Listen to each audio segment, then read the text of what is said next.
우리에게 주시는 하나님의 생명의 말씀은 신명기 6장 1절로 9절까지의 말씀입니다.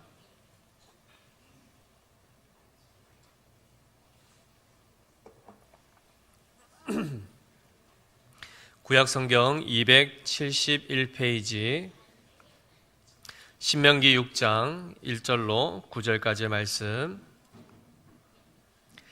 제가 하나님의 말씀 봉독하겠습니다. 이는 곧 너희의 하나님 여호와께서 너희에게 가르치라고 명하신 명령과 규례와 법도라. 너희가 건너가서 차지할 땅에서 행할 것이니 곧 너와 내 아들과 내 손자들이 평생에 내 하나님 여호와를 경외하며 내가 너희에게 명한 모든 규례와 명령을 지키게 하기 위한 것이며 또 내 나를 장구하게 하기 위한 것이라. 이스라엘아, 듣고 삼가 그것을 행하라. 그리하면 내가 복을 받고 내 조상들의 하나님 여호와께서 내게 허락하심 같이 젖과 꿀이 흐르는 땅에서 내가 크게 번성하리라. 이스라엘아, 들으라. 우리 하나님 여호와는 오직 유일한 여호와이시니 너는 마음을 다하고 뜻을 다하고 힘을 다하여 내 하나님 여호와를 사랑하라. 오늘 내가 내게 명하는 이 말씀을 너는 마음에 새기고 내 자녀에게 부지런히 가르치며 집에 앉았을 때에든지 길을 갈 때에든지 누워있을 때에든지 일어날 때에든지 이 말씀을 강론할 것이며 너는 또 그것을 내 손목에 매어 기호를 삼으며 내 미간에 붙여 표로 삼고 또 내 집 문설주와 바깥문에 기록할지니라. 아멘. 샬롬. 우리 앞뒤 좌우 인사하겠습니다. 하나님은 사랑이십니다. 한 번 더 인사하겠습니다. 하나님의 사랑으로 사랑합니다. 아멘. 우리가 샬롬이라고 인사했죠. 샬롬 뜻이 뭡니까? 평안입니다. 한 주간 평안하셨습니까? 네, 대한민국이 정말 이렇게 들썩거렸었죠. 그래도 어느 정도 이렇게 일단락이 되고, 그래도 우리가 주일날 이렇게 예배를 드릴 수 있음이 참으로 은혜인 줄 믿습니다.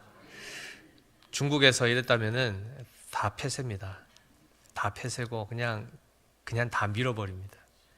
무서운 동네죠. 국제회의 한다 해서 한 달 동안 공장 전체를 다 문 닫게 할 수 있는 국가입니다. 거기가. 무섭습니다. 예배 조금이라도 문제가 되면 선교사들 다 색출해서 다 추방시킬 수 있는 국가입니다. 그래도 우리나라 아직까지 이 자유 민주주의 체제 하에서 그래도 이렇게 마음껏 예배할 수 있음이 참으로 큰 은혜인데요. 오늘도 그 가운데서 우리가 이 귀한 시간, 또 자유롭게 예배할 수 있는 이 시간에 하나님의 말씀에 귀를 기울이고 정말 그 말씀께서 우리에게 무엇을 명하고 계시는지 잘 살펴서 그 앞에 순종하신 우리 모두 되시기를 예수님 이름으로 축복합니다. 우리가 지난 시간 신명기 말씀을 통해서 이 호렙에서 1차적으로 하나님께서 이스라엘 백성과 맺으셨던 그 언약을 다시금 그 다음 세대인 이 출애굽 2세대와 모압이라는 지역에서 다시 언약을 갱신하시는 그 장면을 살펴보았습니다. 그리고 그 자리에서 하나님은 이스라엘 1세대 그 실패로 그냥 끝나는 것이 아니라 그의 다음 세대들과 함께 다시 언약을 체결하시는데 핵심이 뭡니까? 내가 너희의 하나님이 되어주겠다. 그리고 너희는 나의 친백성이 될 것이다. 이 말씀을 하신 것입니다. 그리고 나서 이들은 아직 요단강 동편에서 지금 이 말씀을 듣고 있습니다. 오늘은 거기에 그 동일한 상황 가운데서 모세가 이스라엘 백성에게 이 6장의 말씀을 통해서 그들에게 무엇을 전하고자 하는가를 명확하게 우리가 살펴보아야 하죠. 지난 시간에 우리가 하나님은 모든 이스라엘 백성을 만나기를 원하신다라는 것을 살폈습니다. 그 언약이 갱신되는 그 자리에 하나님이 임재하시고 그분의 얼굴 앞에 온 이스라엘 백성들이 모이기를 원하셨습니다. 거기에는 반드시 누구까지 포함되어 있었어야죠? 너희의 유아들, 어린 자녀들도 그 자리에 함께 동석하기를 하나님이 원하셨죠. 자, 그런데 오늘 그러한 모든 상황 가운데서 이들은 아직 요단강을 건너기 전에 있습니다. 그때 6장 1절 말씀을 보시면 이는 곧 너희의 하나님 여호와께서 너희에게 가르치라고 명하신 명령과 규례와 법도라. 너희가 건너가서 차지할 땅에서 행할 것이니 라고 말씀을 시작합니다. 이들은 어딘가를 건너가서 어딘가를 차지해야 됩니다. 어디를 건너게 되어 있습니까? 요단 강을 건너 어디를 차지하게 되어 있습니까? 가나안 땅입니다. 자, 그런데 그 땅에 들어가면 너희가 거기에서 행해야 될 것이 무엇인지를 하나님은 모세를 통해서 나를 통하여 너희에게 가르치라 명령하셨다라고 얘기합니다. 자, 그런 차원에서 보면 하나님께서 모세를 세우신 목적이 뭐죠? 모세를 세우신 1차 목적, 처음 모세를 부르신 목적이 뭡니까? 그렇죠. 이스라엘 백성을, 내 백성을 애굽의 바로 왕의 그 압제에서 꺼내라. 건져내라. 그리고 그들을 인도하여 광야에서 하나님을 섬기도록 하라 말씀하셨습니다. 더 나아가서 어떻게 됐죠? 그를 이끌어 하나님의 약속하신 가나안 땅에 들어가도록 그들을 인도하고 그들이 거기서 어떻게 살아야 할지를 가르치라라고 되어 있습니다. 따라서 지금 이미 벌써 1차 사명은 완수했습니다. 이스라엘 백성을 거기서부터 꺼내셨죠.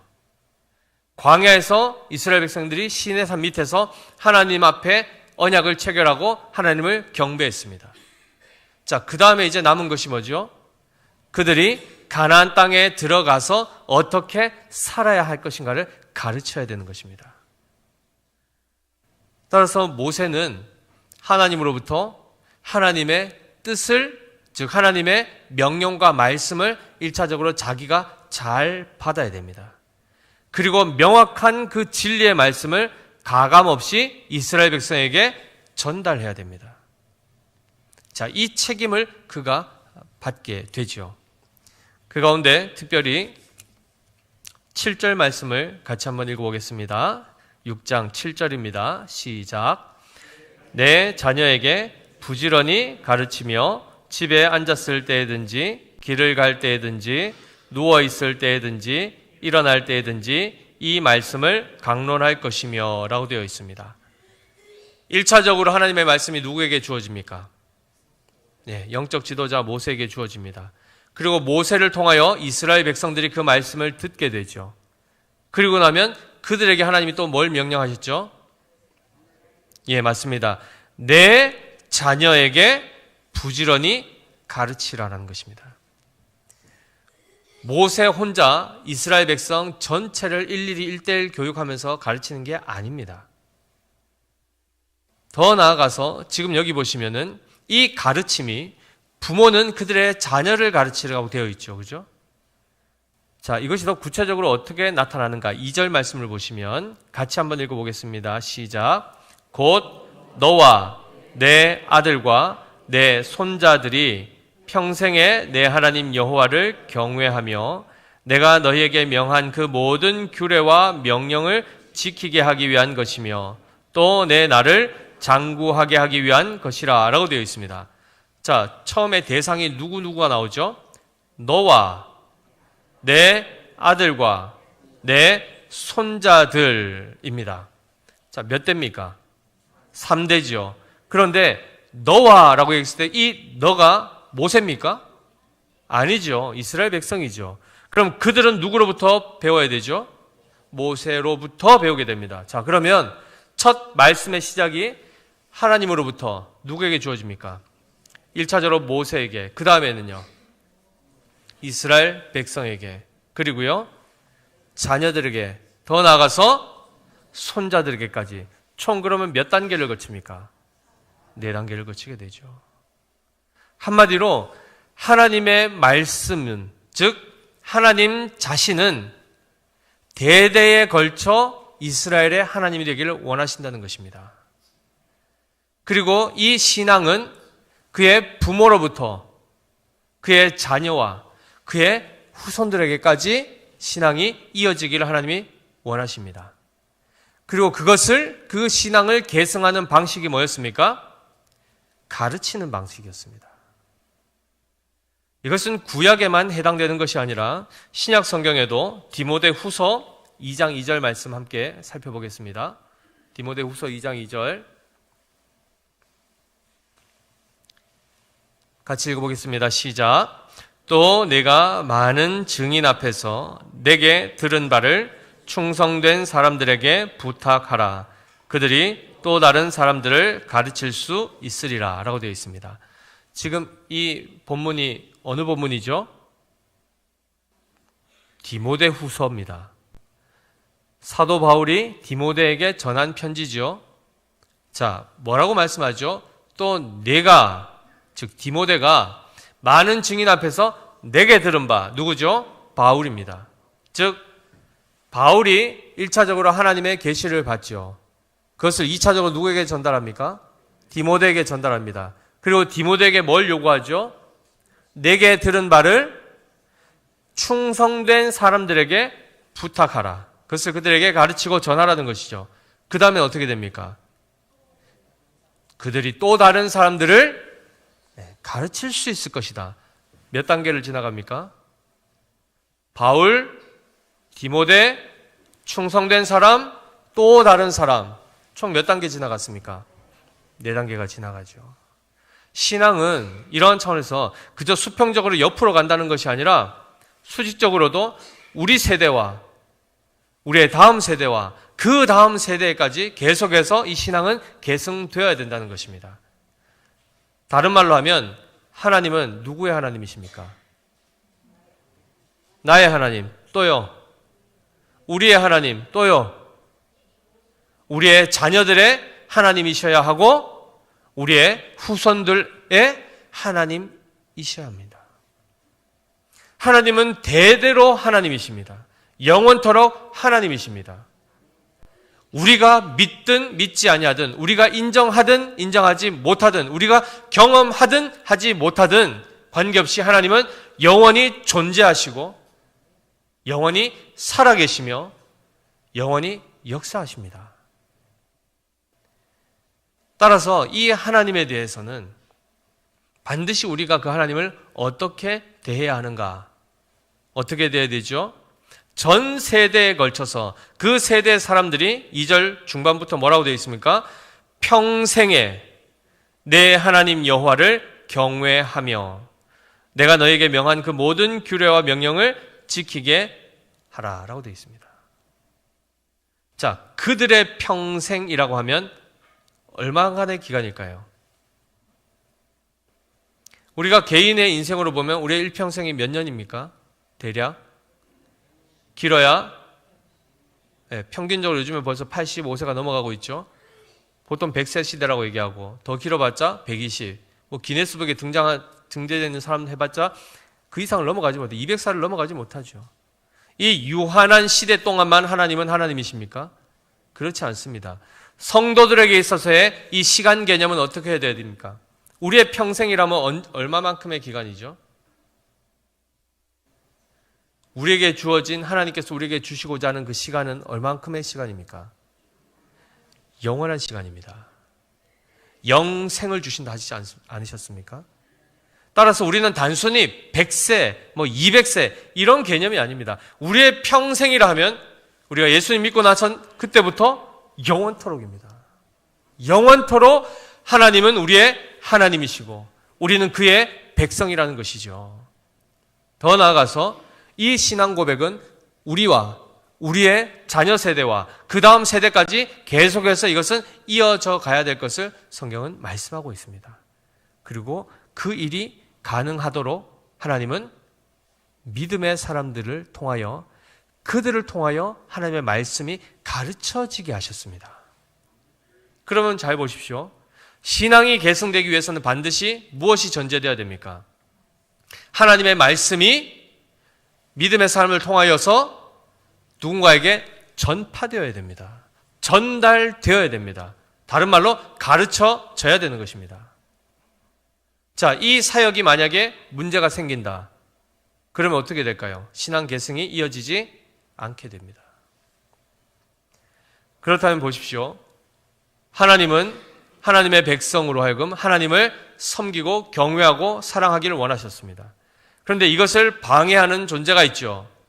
누굴까요? 그것을 가장 싫어하는 존재, 사단입니다. 실제로 사단이 활동을 하지요. 우리가 하나님의 말씀을 우리의 자녀들에게 가르치지 않으면, 우리가 하나님의 말씀을 받지 않으면 그 우리의 마음과 생각과 우리의 전인격에는 그냥 비어있는 채로 있는 것일까요? 아니죠. 하나님의 명령과 규례와 법도가 우리 안에 거하지 않으면 그 빈 자리에 무엇이 꿰차고 들어올까요? 사람의 명령과 사람의 규례와 사람의 법도가 그 사람의 전인격을 주장하게 되어 있습니다. 이스라엘 백성을 이렇게 하나님이 무장시키셔서 결국 어디로 들여보내시죠? 가나안 땅으로 들여보내십니다. 그 땅은 어떤 땅입니까? 하나님을 섬기는 땅입니까? 아니죠. 우상을 섬기는 땅입니다. 우상의 실체는 실제로 우상이라는 것이 뭡니까? 어리석을 우자가 아닙니다. 허상이라는 뜻입니다. 헛개비라는 것입니다. 없는 것입니다. 그저 사람들이 자기의 탐욕을 투영시켜 만들어내는 허상이죠. 그거를 헛되이 섬기는 자들로 꽉 차 있습니다. 그러면 거기에는, 그 땅에는 진실이 있겠습니까? 없습니다. 성결함이 있겠습니까? 없습니다. 공의가 있겠습니까? 없습니다. 그러한 땅입니다. 그곳에 하나님이 지금 누구를 들여보내시는 거죠? 출애굽 2세대를 들여보내십니다. 만약에 그들 안에 하나님으로 충만하지 않으면 그들은 거기 가면 어떻게 될까요? 우리가 하나님을 배워서 하나님을 가르치지 않으면, 그들 스스로가 하나님을 멀리하게 되면 그 빈자리에 누가 들어올까요? 바로 그 가나안의 풍조들이 물밀듯이 밀려 들어오게 되어 있습니다. 그러면 그들은 결국 하나님을 떠나 우상을 섬기게 되어 있습니다. 이것이 그들에게 복일까요?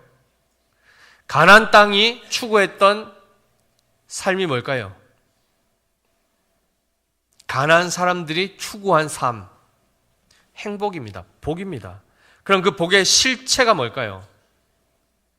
풍요입니다. 다산입니다. 지금 우리가 원하는 게 뭡니까? 세상 사람들이, 일반적인 사람들이 추구하는 삶의 본질이 뭡니까? 풍요와 다산입니다. 지금은 애들 안 난다고 난리가 나죠. 다산은 일단 제껴두고 뭘 추구하고 있죠? 다 풍요를 원합니다. 그리고 풍요를 얻는 방법을 세상에서 가르쳐주는 방식으로 그걸 채우려고 하죠. 그래서 그것을 어떻게든 잘 배울 수 있도록 하기 위해서 어떻게 합니까? 우리의 자녀들을 그 시스템 안에다 밀어넣고 있습니다.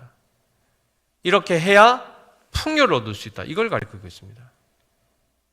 우리의 자녀에게 혹여나 우리가 이렇게 해야 영생을 얻을 수 있다라고 가르치십니까? 우리의 자녀에게 영생이 있기를 원하십니까? 그렇다면 그 영생을 얻을 수 있는 방법이 세상에는 있습니까?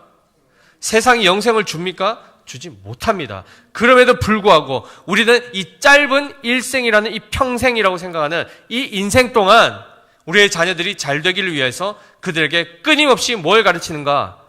세상의 명령과 세상의 규례와 세상의 법도를 가르치고 있다는 사실을 기억하셔야 됩니다. 결국 우리의 자녀들로 하여금 가나안 족속이 되게 하고 있다는 것입니다.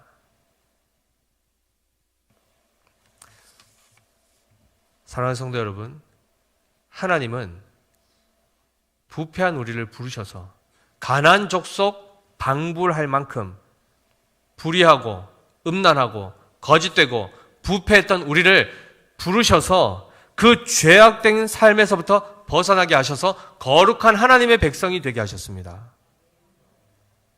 그리고 그들로 하여금 앞으로 너희가 어떻게 삶을 살아가야 하는가를 말씀해 주고 계십니다. 그런데 우리가 거기에 그 명령과 그 말씀 앞에 귀를 닫는 순간 우리는 하나님으로부터 가르침을 받는 것이 멈춰지게 되고 동시에 세상의 가르침이 끊임없이 우리 안에 틈타게 될 것입니다. 그럼 결국 우리는 다시금 어둠으로 들어가게 될 수밖에 없죠. 우리를 유일하게 살게 하는, 특별히 하나님께서 우리에게 생명을 주신 목적이 뭘까요? 뭘 하라고 생명을 주셨을까요? 우리는 왜 밥을 먹죠? 우리 왜 운동을 하고 왜 모든 것들을 이렇게 에너지를 공급받죠? 뭐 하기 위해서요? 일을 하기 위해서 또는 생활을 하기 위해서. 그 생활은 무엇을 위해서 하는 겁니까? 대부분 다 경제활동입니다. 그렇죠? 경제활동은 또 다른 생존을 보장해 주니까. 양식을 먹어야 생존할 수 있지 않습니까? 이 삶이 1년, 2년, 3년 해서 나중에 10년, 20년, 100년이 됐다 칩시다. 하루 더 먹으면 하루 더 연장이 됩니까? 마지막 날은 그 선을 넘어가지 못하는 한계에 부딪히게 되어 있습니다. 한마디로 세상은 우리를 살게 하지 못함에도 불구하고 우리는 끊임없이 그 길로 들어서죠. 그러나 하나님은 우리에게 단순히 그렇게 먹고 즐기고 그냥 그렇게 분주하게 살다가 죽는 인생으로 우리를 부르지 않으셨습니다. 하나님이 우리에게 생명을 주신 분명한 목적이 오늘 본문에 나옵니다. 4절 말씀, 5절 말씀 같이 읽어보겠습니다. 시작. 이스라엘아 들으라. 우리 하나님 여호와는 오직 유일한 여호와이시니 너는 마음을 다하고 뜻을 다하고 힘을 다하여 내 하나님 여호와를 사랑하라입니다. 하나님이 우리에게 왜 생명 주셨다고요? 뭐 하라고요? 하나님을 사랑하는 존재가 되도록, 하나님을 사랑하도록 하기 위해서 우리에게 생명을 주시고 하나님을 사랑하는 존재가 되게 하기 위해서 애굽에서 우리를 건져내시는 것입니다. 우리에게 새로운 마음을 주시고 우리에게 자유를 주셔서 그 자유를 가지고 하나님을 마음껏 사랑할 수 있도록 이 자유를 주실 것입니다. 애굽 땅에서는 하나님을 부를 수 없습니다.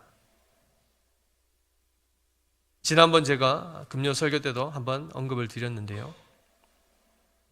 세상에서는 하나님을 믿지 않는다 하여 처벌하는 법이 있습니까? 없습니까? 없습니다. 하나님을 안 믿는다 해서 구금시키거나 사형시키지 않습니다. 그런데 어떤 국가에서는 하나님을 믿는 경우에 처벌하는 국가가 있습니다. 성경책을 들고 다녔다는 것 때문에 구금되는 경우가 있습니다. 복음을 전했다는 것 때문에 감금되기도 합니다. 더 나아가서는 사형까지도 당합니다. 하나님을 믿는다 하여 그것이 죄가 되어서 법적으로 제재하는 국가가 있음에도 불구하고 하나님을 안 믿는 것 때문에 제재하는 국가는 거의도 없습니다. 이것이 세상입니다. 그런데 하나님은 우리를 어떻게 부르시죠? 뭐 하는 존재로 부르시죠? 하나님을 사랑하는 존재로 부르십니다. 우리에게 그 자유를 주셨습니다. 하나님을 어떻게 사랑하라고 말씀합니까? 마음을 다하고 뜻을 다하고 힘을 다하여 내 하나님 여호와를 사랑하라 하셨습니다. 자, 여기에서 우리가 분명하게 확인해야 될 것이 바로 내 마음, 도대체 이 마음이 뭔가? 성경에서 특히 구약 성경에서 이 레브라고 하는 이 마음을 하는 것은 사람의 중심을 얘기합니다. 거기에는 우리의 의지, 우리의 감정, 우리의 이성까지 다 포함된 것입니다. 그 모든 것을 동원해서 뭐 하라는 것입니까? 하나님을 사랑하라는 것입니다. 두 번째 나오는 것, 뜻을 다하라. 뜻이 뭘까요? 사실 이 번역은 조금 더 잘 번역을 했으면 더 좋았을 뻔했습니다. 네페시입니다. 즉 우리의 영혼입니다. 사람은 육체와 영혼으로, 몸과 영으로 되어 있습니다. 그것이 전인입니다. 우리의 전인격. 한마디로 우리의 영혼을 다하여 모든 영혼으로 뭘 하라는 것입니까? 하나님을 사랑하라는 것입니다. 마지막에 나온 것이 뭡니까? 힘입니다. 이것은 강하다라는 뜻도 있지만은 메오드라는 이 뜻은 위대하다. 더 나아가서는 넘치다라는 뜻입니다. 하나님을 우리의 온 마음과 온 영혼을 다하여 어떻게 해요? 넘치게 뜨겁게 하나님을 사랑하라는 것입니다. 이것이 하나님께서 우리에게 원하시는 유일한 것입니다. 유일한 것입니다. 하나님은 우리에게 이것저것 저거 수도 없이 많은 그런 율법 조항을 가지고 우리를 얽매이는 하나님이 아니라 한마디로 딱 압축하면 무슨 말입니까? 하나님을 전 인격을 다하여 사랑하라는 것입니다. 이 부분에 있어서 모세가 먼저 이 신앙의 본을 가져야 됐습니다. 모세가 전심으로 전 영혼을 다하여 하나님을 사랑하고 경외했어야 됩니다. 그렇지 않게 되면 어떻게 되는지 아십니까? 하나님의 말씀이 모세에게 주어지죠.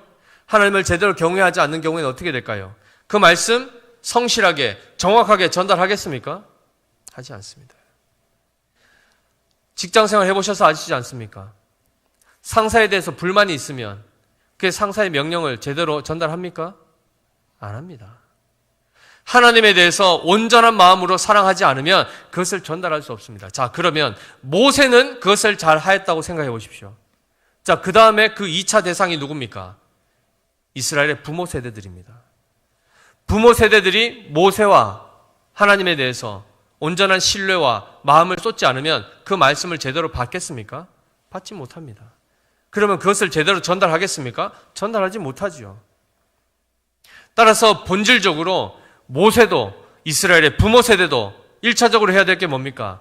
하나님을 경외하고 하나님을 사랑해야 됩니다. 하나님이 우리에게 나를 사랑하라라고 얘기하는데 우리는 이것을 굉장히 힘들어하죠.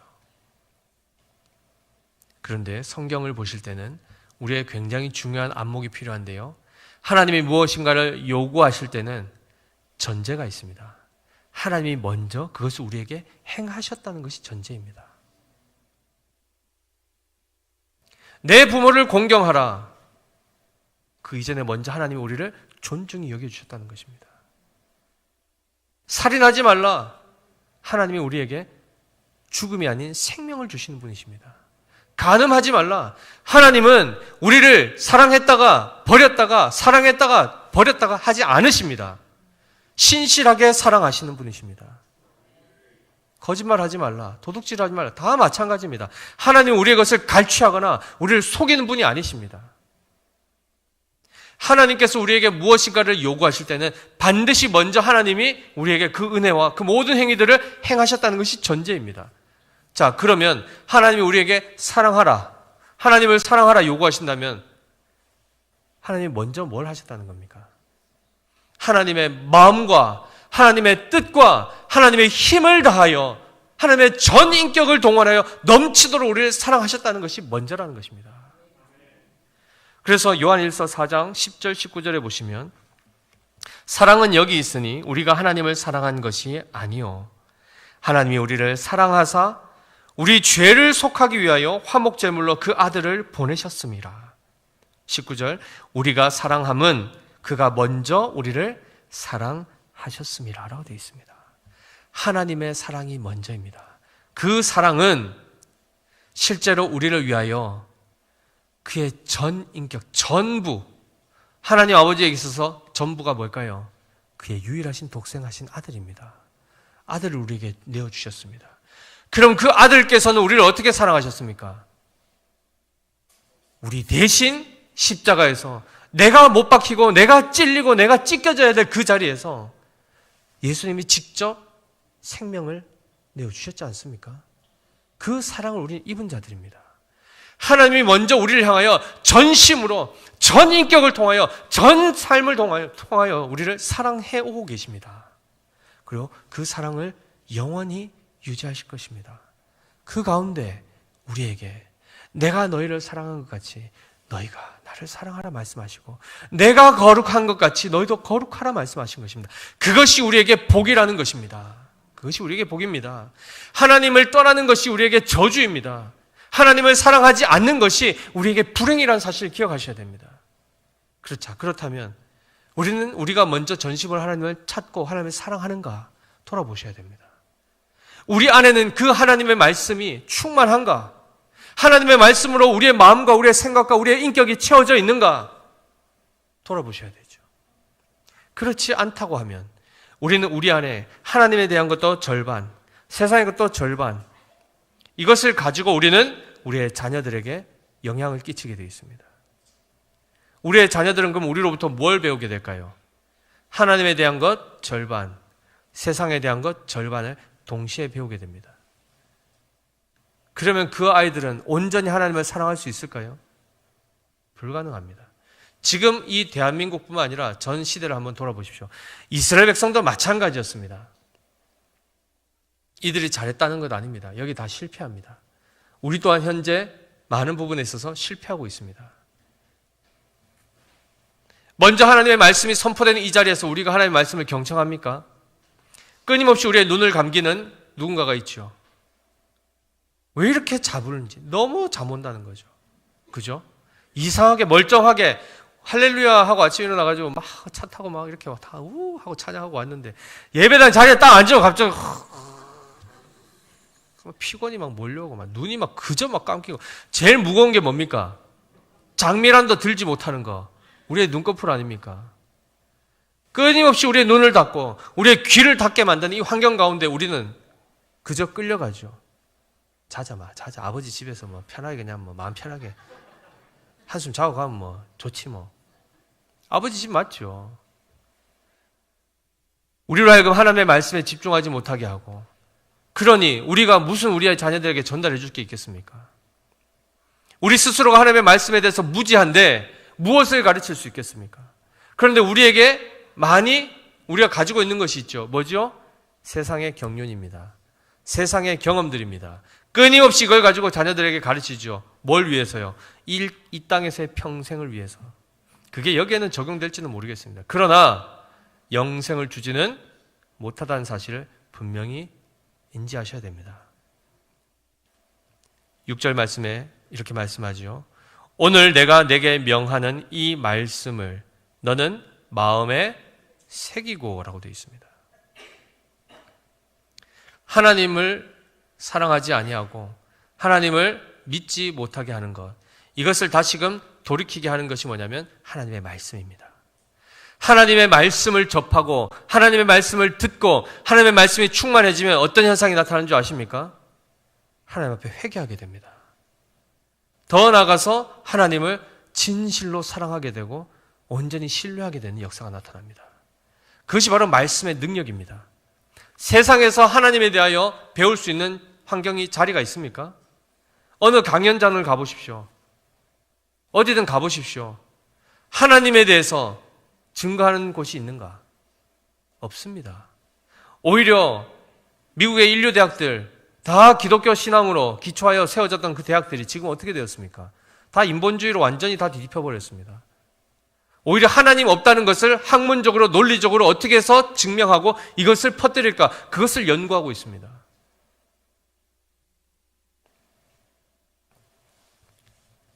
세상에 많은 신학이 있습니다. 신학, 하나님, 신에 대한 연구이죠. 신학을 통하여서 목회자들이 거기서 그 학문을 배우게 되고 그리고 하나님의 말씀을 배우게 되고 성도들을 가르치게 되어 있습니다. 그런데 오늘날 얼마나 많은 이상한 신학들이 있는 줄 아십니까?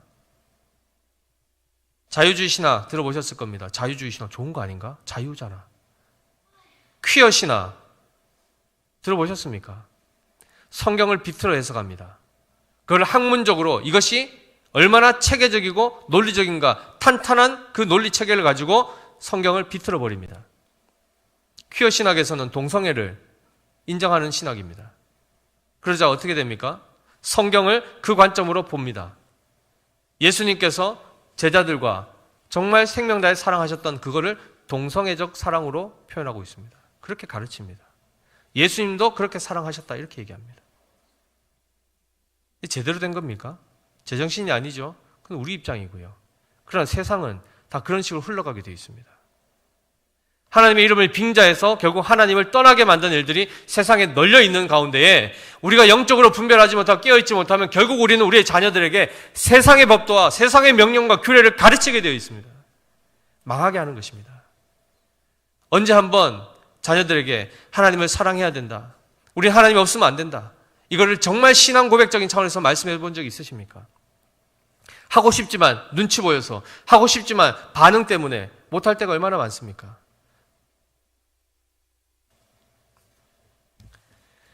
7절 말씀 보십시오. 내 자녀에게 부지런히 가르치며 집에 앉았을 때든지 길을 갈 때든지 누워있을 때든지 일어날 때든지 이 말씀을 강론할 것이며 라고 되어 있습니다. 이 말씀만 보더라도 벌써 우리가 여기에 온전히 합당한 삶을 살고 있는지 한번 돌아보시면 그렇게 살고 계십니까? 집에 앉았을 때 애들 학원 가던데요. 길에 갈 때 뭐 언제 맨날 따라다닐 수 있습니까? 누워있을 때 앉았을 때 이제 아이들을 볼 수가 없는데요. 식사 자리에서 요즘에 뭐 아이들하고 같이 식사를 합니까? 거의 다 각자가 다 흩어지죠. 개인적이고. 아이들 만날 시간도 없습니다. 부지런히 가르치라. 여기 이 부지런히도 원래 원어적으로 보면 날카롭게 예리하게 가르치라는 것입니다. 하나님의 말씀을 두루뭉술하게 아는데 아이들이 질문을 해와도 대답할 것이 없고 잘 모르겠고, 그러니까 아이들은 당연히 하나님의 배울 수가 없겠죠. 단순히 주일 학교에 그냥 아이들 일주일에 한번 맡겨놓는 거 택도 없습니다. 누가 가르치게 되어 있습니까? 부모가 가르치게 되어 있습니다. 일상 가운데 가장 많은 시간을 부모가 아이들과 함께 하나님에 대해서 하나님을 가르치고 알려야 되는 것입니다. 그러려면 우리가 먼저 신앙 안에 우뚝 서야 되겠죠. 나는 애들 이제 다 장가 보내놓고 다 키웠고 나는 이제 해방이다. 난 졸업이다. 그럴까요? 하나님이 누구에게까지 명령하셨습니까? 손자에게까지, 자손에게까지. 8절에 보시면 너는 또 그것을 내 손목에 매며 기호를 삼으며 내 미간에 붙여 표로 삼고 또 내 집 문설주와 바깥문에 기록할지니라고 되어 있습니다. 처음에 이 하나님의 말씀을 어디에 새기라고 했습니까? 우리의 마음에 새기라 했습니다. 그 다음에는 어떻게 하죠?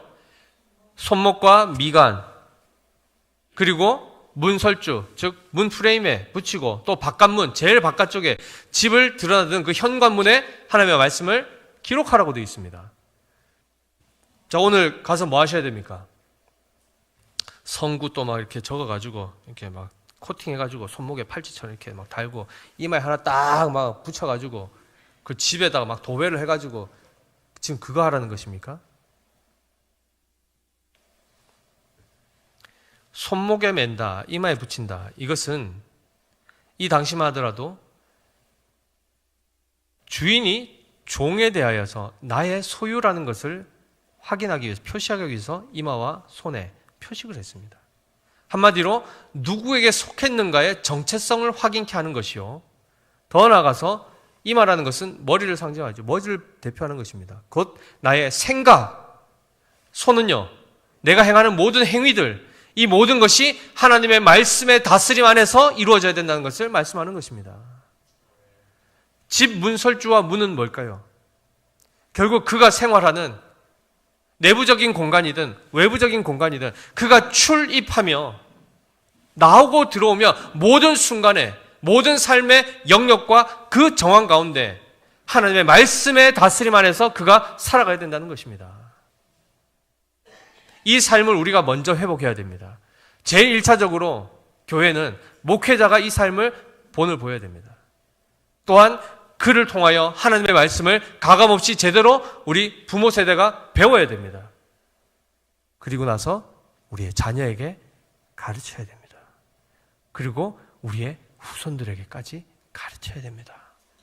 그들로 하나님을 사랑하는 자가 되게 해야 됩니다. 그들로 그의 일평생에 영원토록 하나님을 경외하는 자가 되게 해야 되는 것입니다. 그것이 그들에게 진정한 복이기 때문입니다. 아멘이신가요? 우리가 자녀에게 물려줄 수 있는 게 뭐가 있을까요?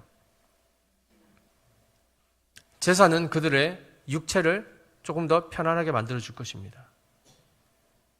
어떤 지식적인 것은 그들의 그냥 일상생활을 조금 더 훨씬 현명하게 살아가게 만들어줄 것입니다. 그러나 그들에게 그들의 영혼을 살게 할 것, 우리에게 있습니까? 없습니까? 우리에게 있습니까? 없습니까? 있지요. 그게 뭡니까? 하나님의 말씀이십니다. 예수 그리스도입니다. 그 예수 그리스도만이, 그 하나님의 말씀만이 우리의 자녀들을 영원히 살게 합니다. 여기에 대한 확신을 가지십시오. 세상 그 어디에서도 우리의 자녀들은 그것을 배울 수가 없습니다. 교회에서만 배울 수 있고 그 말씀을 받은 우리 부모들만 우리의 자녀들 그 신앙으로 양육할 수 있습니다.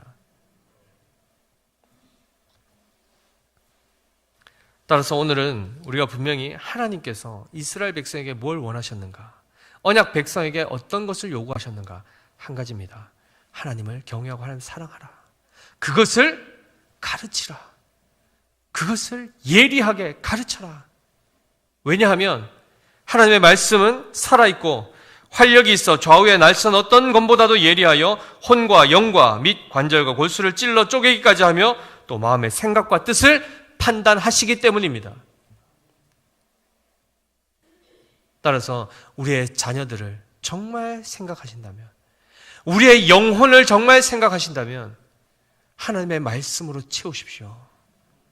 하나님의 말씀이 채워져야 됩니다. 세상 공부보다 필요 없다는 것이 아니라 우리가 하나님의 말씀으로 채워져야 그 다음에 세상에 대해서 제대로 분별하고 우리에게 유익한 것을 취할 수 있고 무익한 것을 버릴 수 있게 되는 것입니다. 그것이 없으면 우리는 세속화되게 되어 있습니다. 가나안 땅에 이스라엘 백성이 들어가면 점차 어둠을 물리치는 존재로 하나님이 부르셨다는 걸 기억하십시오. 하나님의 말씀이 그들 안에 있으므로, 그 말씀이 그들을 지키심으로, 그 말씀이 그들 안에 역사하심으로 거짓이 물러가고 불의가 물러가고 음란이 물러가게 되어 있는 것입니다. 그들이 거룩한 나라가 되는 것입니다. 오늘도 우리부터 먼저 하나님의 말씀으로 충만케 되시기를 원합니다. 그리고 더 나아가서 그것이 넘쳐나길 원합니다. 우리에게만 갇혀 있는 것이 아니라 그 생명의 말씀이, 그 진리의 말씀이 우리의 자녀에게 들려지게 하시고 우리의 손주들에게 들려지게 하는 이 역사를 우리가 감당해야 될 줄 믿습니다. 이 사명을 충성스럽게 감당하시는 우리 믿음의 교회 모든 성도님들 되시기를 예수님의 이름으로 축복합니다. 하나님 아버지 은혜를 감사합니다. 하나님의 말씀만이 우리를 진정으로 복되게 하신 줄 믿습니다. 하나님의 말씀을 들을 때에 우리가 비로소 하나님을 알게 되고 우리가 어떠한 존재인지를 알게 됩니다. 더 나아가서 그 하나님의 말씀으로 충만해졌을 때 우리는 회개에 이르게 될 것이고 우리의 마음이 돌이켜 온전히 하나님만을 경외하며 하나님만을 신뢰하며 하나님만을 사랑하게 될 줄 믿습니다. 우리가 먼저 이 신앙을 온전히 회복하게 하여 주시고 우리의 자녀에게까지 하나님의 명령을 따라 그들에게 가르치라 말씀하셨고 그의 후손들에게까지 가르치라 말씀하신 이 사명을 감당하게 될 줄 믿습니다. 우리 믿음의 교회 모든 성도들 다 이렇게 말씀으로 충만한 자, 오직 하나님 한 분만을 온전히 마음과 뜻과 힘을 다해 사랑하는 자가 되어 우리의 오고 오는 세대들 가운데도 이 신앙을 계승하여 그 모든 세대들로부터 하나님을 경외하고 그들의 하나님이 될 수 있도록 우리가 이 사명을 잘 감당케 하여 주시옵소서. 그렇게 하여 주실 주님께 감사드리며 살아계신 우리 구주 예수 그리스도 이름으로 기도드립니다. 아멘. 우리 다 같이 찬송